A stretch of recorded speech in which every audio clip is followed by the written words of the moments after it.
Mga kapuso, pila ka mga Ilonggo may magkatuhay nga reaksyon sa pag-impeach kay Vice President Sara Duterte. Pagilis ang liderato sa Senado may dako nga epekto sa trial suno sa isa ka political analyst. Si Zen Kilantang Sasan nakatuto.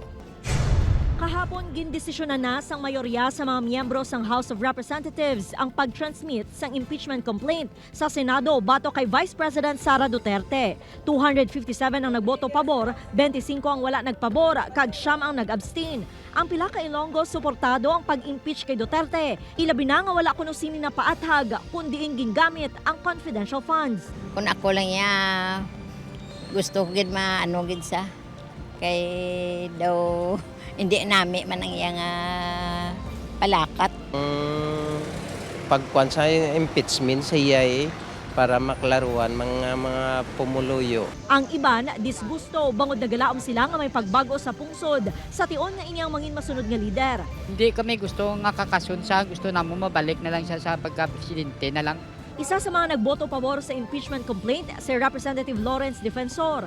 Nagboto kita sa yes kay mabugat ng ebidensya nga nagwa kag mas importante pagid nga mabalaan sa aton mga kasimanwa nga wala gid nagpakita kag wala gid nagsabat ang Vice President.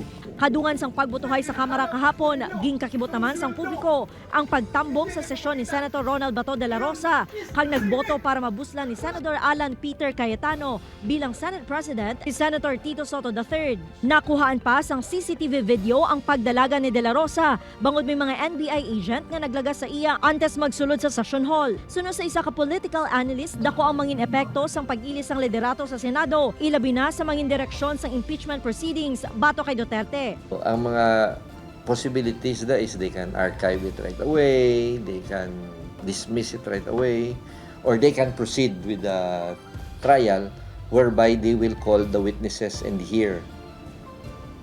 So the question is, do you think with all of those numbers will they gamble?